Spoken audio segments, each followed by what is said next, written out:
Today we're going to learn how to close your LAS raised panel shutter. This also applies to your colonial-style shutter and your board-and-batten shutters. First thing you're going to do is locate your lockdown bars, which you should have received upon installation. You'll notice that sometimes we leave the bolts and the wing nuts inside the bar.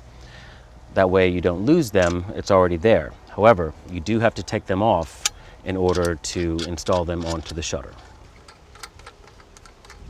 So now you're going to take your shutter, pull it from the wall, put it in the closed position,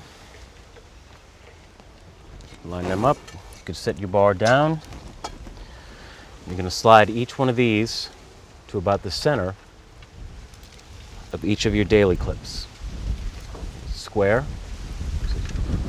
Make sure it stays square. Watch out for the wind. Put them in. Now you're going to grab your bar, and the bar, you'll notice there's a lip on it, and the lip can go up or down. It doesn't really matter. You just want to get those bolts through the hole, and you can move it around if you need to. Use your finger to move the bolt into place, and then you'll just put your wing nuts back on. But you want them snug so that it doesn't move in the wind.